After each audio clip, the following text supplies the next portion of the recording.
Ayan, good morning my dia. So bali mamaya meron tayong kakabitan na tie switch sa ADB 160. So ituturo ko sa inyo mga dias kung paano natin sa kabit at paano natin sa wiringan. Ayan, good morning at mamaya pakita ko sa inyo.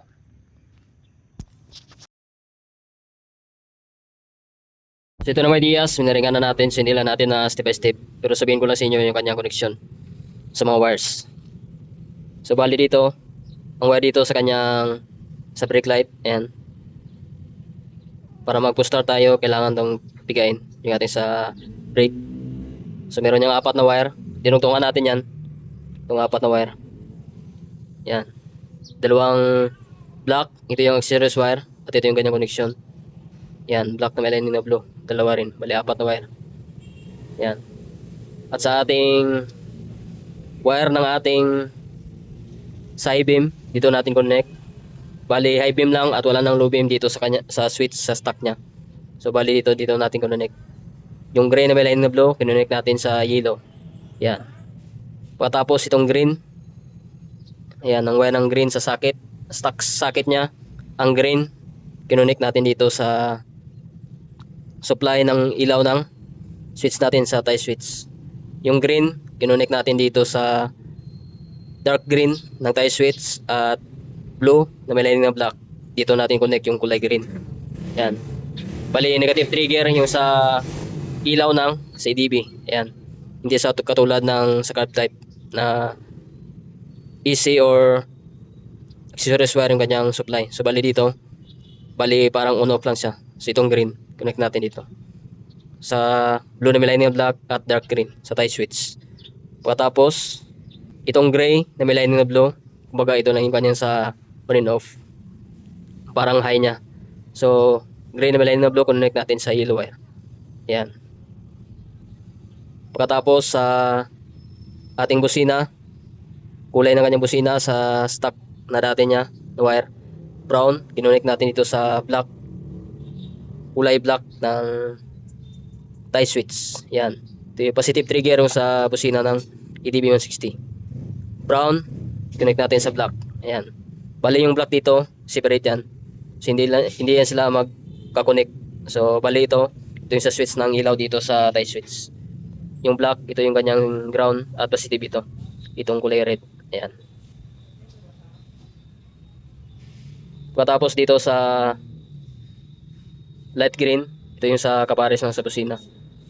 Papunta ang busina ito, trigger nya. Connect natin sa light blue. Ayan. Tapos sa signal light, itong gray wire, ito yung kanyang sa flasher.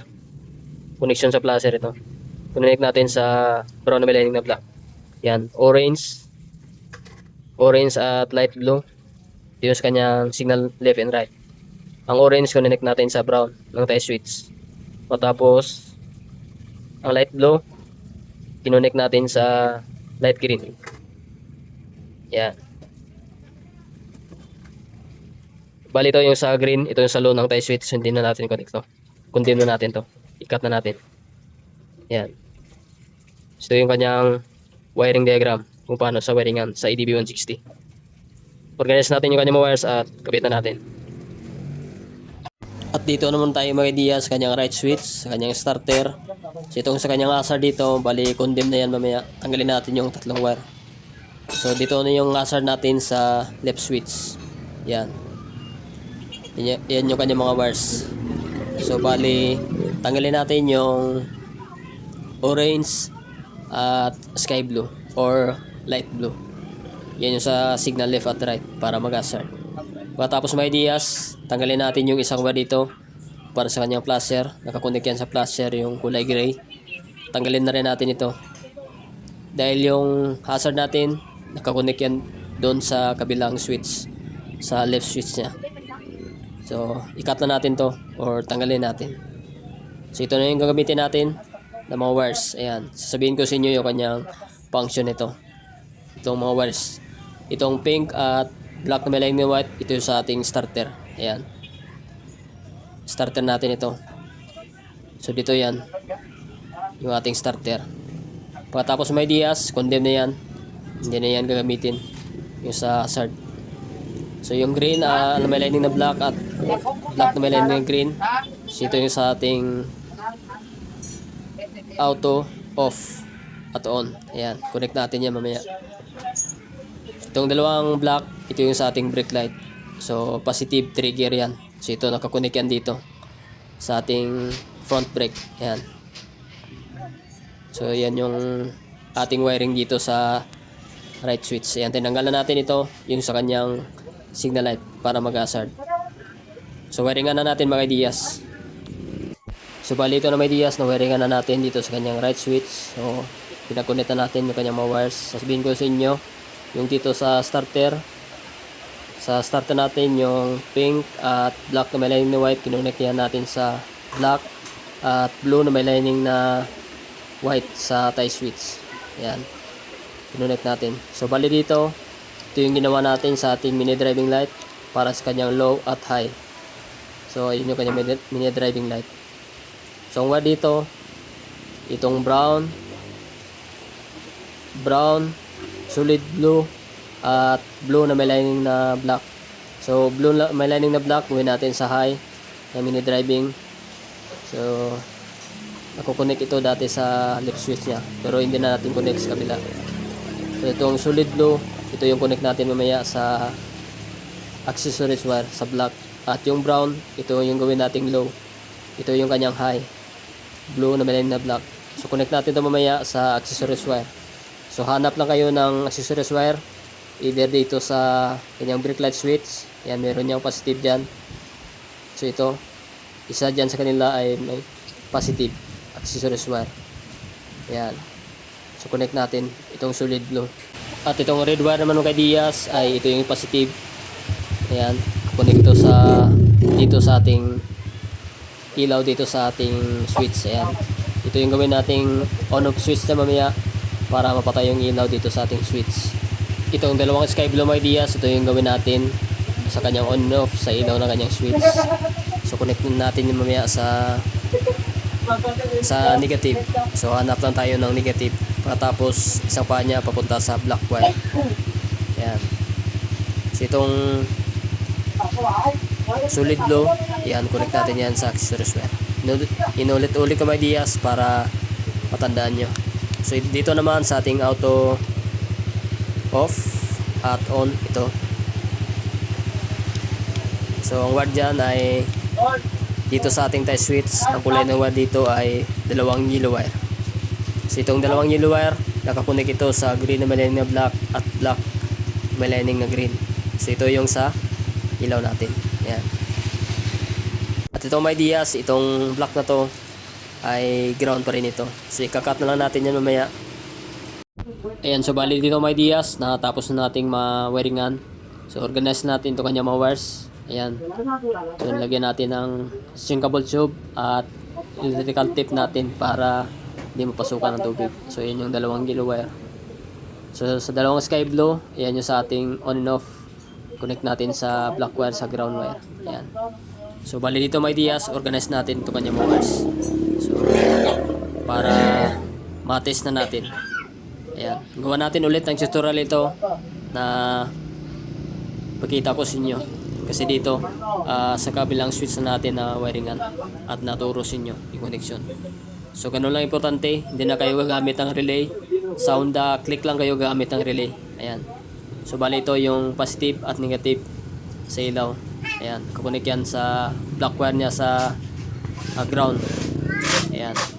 So organize natin ito may Diaz at ititest na natin.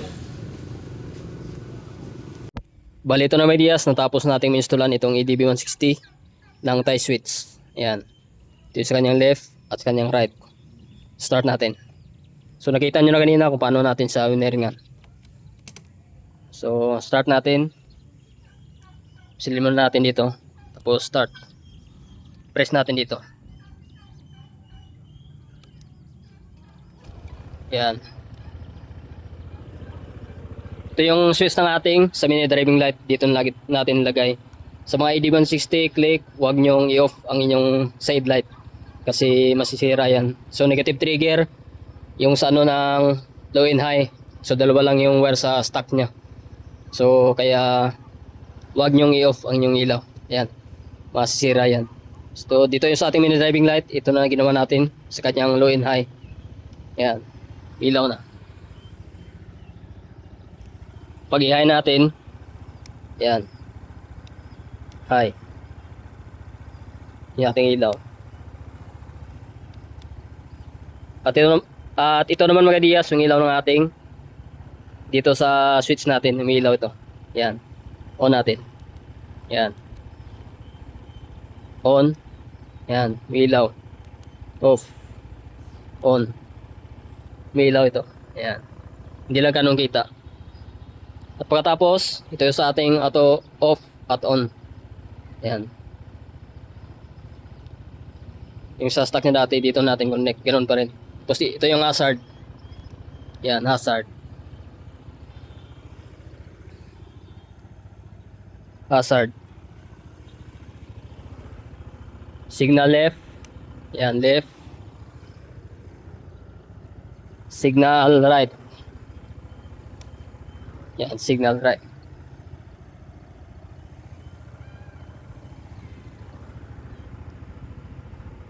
Pagkatapos mga Diaz, ito yung sa ating busina. Yan, meron sa passing light. Ginawa natin ito dati. May video na tayo nito. Yan, meron sa passing light sa kanyang auxiliary light.